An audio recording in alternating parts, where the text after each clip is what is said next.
Hello, you wonderful people, and welcome to another episode of Not Too Comic Book. This being a show where I talk about TV shows that are adaptations of comic books. For today's episode, I'm going to talk about Gachiakuta Season 1, Episode 13. Great episode. A lot of really interesting things went down in this episode, so let's break it down. The reason why I'm so hesitant is because, this episode bummed me out. I'm depressed. From beginning to end, and just little slivers of hopefulness in the middle, and then just to end the episode, I'm just depressing. I'm sad. I'm depressed. This is a heartbreaking episode. I'm sad. I'm legitimately sad, and I cannot stress that enough. My heart is heavy. I feel like this feeling just like the weight of the world on my heart, because I'm so brokenhearted by this episode. I was like, cool. I didn't know I was stepping into depression zone. It's like, oh, these animes hit me with these depressing ass episodes. I mean, I guess I should have known that Amo's story was going to be heartbreaking, but to open that way, and it's just the little things here and there you pick up throughout the story. First and foremost, her telling that that bird, her shooing it away, the moment her mom was like, that bird's not going to like you, so leave it alone. What is Amo's response? Get out of here, I hate you. Because it's even as a child, even before what happens, we'll get to that sadly, but even with all that happening, she's still in that point in her life was like, if you're not gonna love me, leave me alone, go away, I hate you because you won't love me, because you won't like me. So that must have meant even then she wasn't getting a lot of love for her that dysfunction didn't come about just because of what happened to her. There was already something pre-existing there where her mom didn't show her enough love. She loved her mom, but it wasn't maybe a two-way street. And the moment her mom is taken to her, that guy, I was like, no, please don't make this what it is. And then what makes it so disturbing is those moments when they turn it into a kid's drawing. You're just like, oh god, that makes it so much worse and more depressing. I'm like, and then he noticed and I have to take that back because I brought it up with the whole Delman of it all thing. I think I just assumed because we see that the cleaners have it that I associate that device with cleaners, but it's just a communication device that probably anyone can get their hands on, so it doesn't necessarily mean that guy was a cleaner or is a part of the cleaner. So Delman having one, or the person that was important to him having one, doesn't necessarily mean anything. It's just a communication device that probably anyone could get their hands on. They're probably expensive or very rare. Maybe the cleaner snatched up most of them, but I guess I can't just assume that just because you have that you were a cleaner or are a cleaner. I don't know. That's unclear because I never paid attention. I didn't pay as much attention to the Raiders back in episode 5 or 6 or whatever and see if they actually had one or not. I didn't even pay enough attention with Jabber to see if he had one. But for the story to be depicted that way and finding out that her mom, and I think it's so chilling that when it's that kid-like drawing, if you look at her mom's face is scribbled out because she doesn't remember her mom's face. All you see is that Joker-esque smile on that scribbled darkness because she doesn't remember her mom's face. But for it to be represented her mom was smiling, selling her off like that. It's like, oh, I'm going to give you to someone who's going to love you a lot. And I was like, oh God, please don't. And then she spent more time there and I was like, I'm not sure. I already knew what it is, but I just wasn't sure. And then we get to the point where she's getting older and older. And I was thinking maybe he was like, oh, I'm going to wait till you grow or something like that. And then he's like, oh, we have to perform that ritual. And then she's like, oh, every time we do it, my heart beats really fast. He's like, oh, that's love. And now you're just like, oh my God, everything's clicking into place. What we've learned about Amo the past 2 episodes. You're just everything's clicking into place. Because she talked about her first love, and I kept saying I wasn't sure if she was referencing her mom or maybe someone her mom introduced her to, and it ended up being someone her mom introduced her to. It was a predator taking advantage of. Because I think he even said he was a trafficker, but others don't like him. And I think it kind of gets into that criminal hierarchy of, criminals don't like child abusers. They're seen as the lowest scum because they are, but so we might, it might be a thing of, hey, we traffic people, we might do this, but we never participate in the actual abuse of the people we traffic. Doesn't make them good people, still makes them pieces of shit too, but you are an even lower piece of shit on a totem pole because you actually participate in the actual abuse of the people you're trafficking to. It's 1A and 1B of being scummy human beings. So like, don't get it twisted of like there's a large gap between. It's like, no, one is just worse than the other one, but they're both deplorable, you know? And it's just the depiction too of like, I'm glad it's fucked up to say I'm glad they depicted it the way they did, because I don't think I'd be able to handle it if they showed it in the style of what the show is. Showing it in that drawing, for one, it just shows you like her psyche, how she processes it, how she handles all of that. And two, like I don't, like I said, it'd be so much worse if it was stylized like the show, because I'd never be able to shake that. You still cut back to her putting like her bra back on. You're just like, it makes you sick, dude. That's just so fucked up that her mom sold her off into this. And she had the comment of anytime we do the ritual, like every time, meaning it's not like that was the first time. Not like it would matter. Whether that was the first time or not, it doesn't change the fact that something horrible was done to her. But then like knowing like potentially it seems like it happened over and over again, because it's not the first time they did a ritual, but now it's under the guise of, oh my God, like this is, because he talked about, teaching her a lesson. So like, who knows beyond just that what else he did to her. But she's now you understand her twisted notion of love, what it comes from, why she got so pissed when Injun took the boots from her, because she's like, don't get rid of the smell. It smells like him. And you're just like, oh my God, that is so, it's a Stockholm Syndrome situation of like, she's latched on to her abuser. And you're just like, that's so sad. And that's the sad thing too, is she wasn't even necessarily saved. Like the quote unquote angels that came there, it's just because they needed to go there for the sake of, it's the easiest spot to get to the spear. It's just because like, all right, this is the closest place and it's high up. That's all it is. And so when it's all said and done, they just knock him out, take his boots, because the moment he was like, I'm going to smash you guys, I was like, oh, interesting. It's kind of like the Remlin situation where the boots are like, because like the power of like that, the head artist in Graffiti Town is, it manifests itself a little differently in every, like, it's like parts of it carry over, certain like traits and aspects carry over, but it manifests itself a little differently. So it seems like the boots are that. It almost makes you wonder if Rudo's gloves are like that, or any of the series specifically like that, that those vital instruments, do they belong to one single person and they can be transmitted to the one person? Because Amo even says it later on. Basically, the series seemed to feel some void in someone. Like, God, what series am I thinking of? Okay, this is a roundabout example, but if you've ever played any of the Trails games, whether it's like Sky, the Crossbell ones, the Erebonian ones, the Calvert ones, there's an organization in that called Ouroboros, and there's this whole conversation of only certain people can get into Ouroboros. There has to be like a certain darkness in you that resonates with Ouroboros. That's how you get brought in as just a foot soldier, one of its enforcers, or it's one of its anguisses. And it feels like the series may work in a similar regard. Only those who have a certain void inside of them that these items can fill that void. But that's why I'm like, are they adherent to one person or not? Like, could someone take Rudo's gloves and do anything with them, or are they so intrinsically tied? Because Rudo's had those gloves for years, versus Amo seems like she's only had, we don't know the exact timing. We know like a time frame of like months and stuff passed, but who knows if it's been like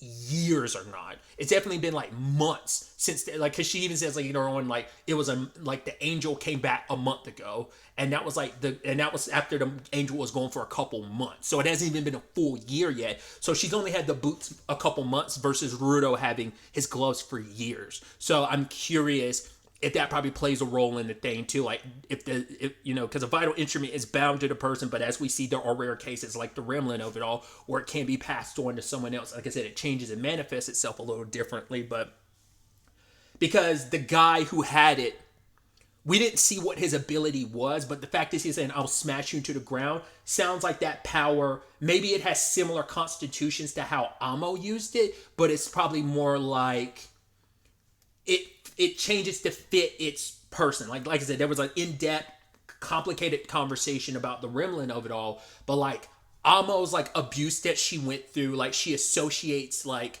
his smell with love, and because of the whole notion, and she associates smell with love because he would always comment on her smell, so you're like, it's so deep rooted what happened to her, understandably that trauma, and like her not understanding it at the time because she herself was sadly broken, and that shattered her even more.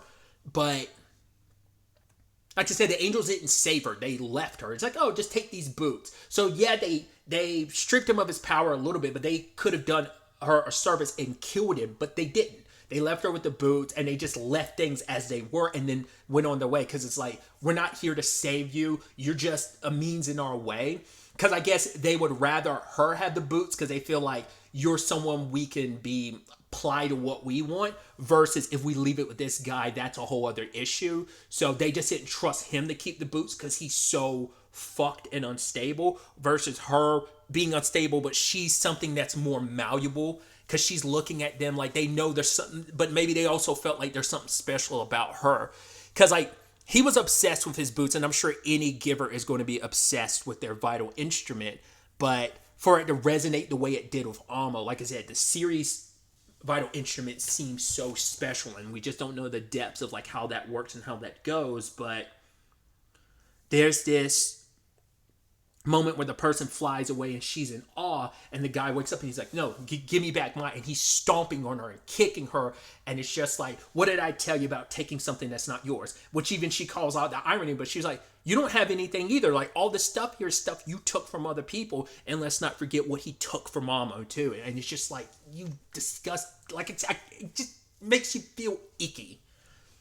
And she's like, this is the one thing I'm asking for. I never asked for anything else. Like, give these to me. They're feeling that something inside of me. They even said, Amo, these boots were more so for me. They were meant for me. And the implication, like, they were going to come back and take them, which I think is interesting, that angel, even though he came back like a month ago, never came to get the boots exactly. But, well, that might not necessarily be true. The angel just might have sent someone else to get them. And her and that guy struggling over the boots, and him falling out the window, and you're like, there's all kinds of layers of how jacked up that is, because it's like, she ended up killing a guy that was quote unquote her first love. Once again, her abuser. And you know, I like how twisted and messed up her mind already is. That's it definitely added more trauma and pain to the whole thing, knowing what she did, but not realizing it. But there's this voice. I don't know whether it's like her conscious being like her shattered mind being like, no, like he did something bad. Because she even says later on, the problem with like the boots made her human again. Where it's like she was so like shattered, and the boots kind of pieced her together. They filled that void in her. But with that came becoming human, and it made her realize what he did to her. Like, it made her realize, like, even in her mind being scattered the way it is, she still recognizes, he abused me. He did something terrible. It's like, your mom, because she's like, why would because the voice is like, your mom's soldiers. And my mom wouldn't do that. It's like, oh, my mom must have sent me here because she knew I'd get these boots. And she associates like, oh, my mom is the reason I found my first love. These boots are a gift, because she thought like, her train of thought was, oh, my mom brought me to Mister, which brings me to these boots. My mom did this because she loves me. And you're just like, that's so sad. And Rudo's hearing this story, and he's seeing her drawing, and he realizes like, yeah, that's the guy who killed Recto. I was like, I wasn't fully sure because I couldn't remember the mask, because we haven't seen it since episode 1, but I was like, that looks like it is. But even if it's not directly exactly that, at the very least, it's from the same ilk. But now it's like, okay, so who the hell was in? Because it was only months, so I'm like, because Recto was there for a while. Like, I was about to say, it can't be him, can it? So I'm like, who did the angel bring there? I mean, like I said, it said many months. I don't know if that's kind of hiding the fact is that was years ago and stuff. Because I was about to say, like, because it took something from Recto, that book he had. So I wonder, could that angel have been Recto? Because Recto was with Rudo for years. So that's why I'm like, not unless he came and went all the time or something. I don't know who else that like could be. Because like, especially because the angel came back alone. The one that killed Recto came back alone, so the other one is already gone. So maybe Recto is that person. Maybe he would disappear from time to time and he'd leave with. Well, because it's like. It seems like that spot's the only spot to really get to the spear. So that's unclear, like, not unless there are other spots and they just where the spear was located at the time, this was the best place to get there with that person's wings. Were there other no man's lands that have been used to try to get to the spear? This just happened to overlap with, okay, we're in this set where the spear is located. This place here is the best place to kind of be their jumping off point trying to get to the spear. Then there's the whole conversation of there being a barrier that somehow this person was able to get through. But the last time the angel was here was the same time Rudo got here. So did they, because they were there the moment Rudo was dropped in the pit. So did they rush down and grab Rudo before? Because it's like, you survived the fall and everything. So are they the reason why Rudo was able to make it through the barrier? Because Rudo was with this person, or does Rudo just naturally able to get through? Maybe because they have a series, like maybe any series vital instrument lets you through. There's so many questions. But upon Rudo finding out about the angel, that twisted look on his face, like, right, I know the bastards on the ground, so there's a pair of them. And he's like, I can't wait to kill them, and then like bring them in front of Recto's grave and make them apologize for what they did. And that twisted smile, and almost looking at him like, you're the same as me. It's like both the glove situation in my boots, but also what they did for us, and the whole like, right, like this whole situation making us human. And in that moment, it snapped Rudo out of it. Like that darkness in him, her like being kind of like, they are similar in regards of just what, not, the world fucked them both over and did terrible things to them. Let's not get into the various degrees of like what's what, like each one went through some shit. Amma went through some pretty rough and dark stuff.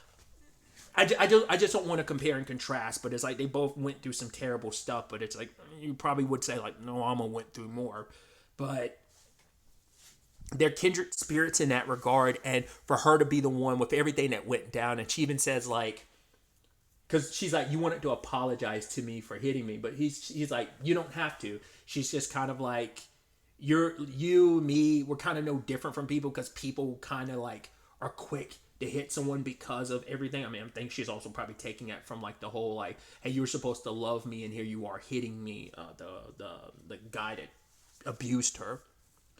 And Rudo says, then maybe both of us can learn to kind of be better. That we can extend out a hand and like reach out to someone for help to kind of make us better, to figure this all out, because he's trying to figure things out just as much as she has, because he takes a step forward, then he feels like he's taking a step back always. And it's like, right, we can find our way forward to being better people. And I was hoping she was going to go with them, but she decided to say, I'm like, I don't feel comfortable leaving you alone in this tower. But it's like, hey, maybe come visit sometime. But it's like, they got her blood and they left her with one of those things. So I'm like, oh, they can track her, and if they need to. And it's like, hey, like, I'll come back later and stuff. And she's like, oh, later. And the moment she goes back in the tower, she gets attacked, and we see Jabber leave, and you're just like, oh, God. So he took the boots from her, which is so important to her. So even if he didn't kill her, I'm pretty sure he would, because I'm sure like either he was ordered to, and even if he wasn't, he just do it because he's the sociopath that he is. So he probably took the boots and killed her. And God knows when the cleaners crew is going to find out about it. Like, it's probably not going to be until they make a trip back there, maybe months later. And if he didn't kill her, maybe he leaves her in a state she decides to kill herself, because the last thing she had left were the boots, and now they've taken from her. It's just like, after everything she's been through, to kind of take the one last thing she had, and it's just like, she was always supposed to be a placeholder. That's why I'm like, I think the boss of the Raiders might be the angel. I think, because him watching the TV and stuff, and he's like, it's time to make a move now. I don't know, man. I hope he didn't kill her. I don't actually, that's the thing of like, it's a rhetorical thing. Like, I want to know, but I also don't want to know. I don't want anyone to spoil it for me, but I'm sure like, if it's not next episode, it's sadly probably going to be a while before Rudo and the others find out whatever her fate is, And just like that's gonna be so horrendous, and it's so sad. Like once again, the same fucking episode we get her backstory, something shitty like this happens, and it's like because I'm like we know Jabber enough to know he would have killed her because he was most likely either ordered to, but also he's a sociopath enough just to do it on his own, you know. So I don't see him just taking those, and but also like I said, like so much was already taken from her. Hell, it makes you even wonder, like, is her mom around? Will we run into her? Probably not. She probably ended up going somewhere, something happened to her, and she died. And, like, it's just... It's a fucking bummer. I can't stress that enough of how sad this is. And it's just like, fuck me, man.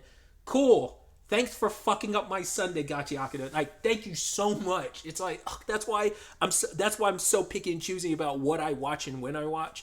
I thought I could handle this other anime I was thinking about watching, even though I'm knowing that it's going to be super depressing and that I haven't started it yet, because everyone else who's watching is like, it's so depressing, it will break you. And I'm like, maybe I'll get to that because it's Halloween. And I'm like, fuck no, dude. I don't know if I can handle it, man. I'm just so fucking bummed. I hope she's alive, but I'm like, it's like, there's that spark of hope that maybe she's alive because it's so unfair if she died. It's so unfair. But the argument could also be that's the sad fucking reality of life. Life is fucking unfair. Yeah, I think I'm done. I'm done talking. I'm just like, just talking about it more is just going to make me more and more depressed. So I'm going to leave things off here. We'll see where things take us going forward into the next episode. Till the next time we meet, be happy, be safe, live life to the fullest, and enjoy it. Good day and goodbye.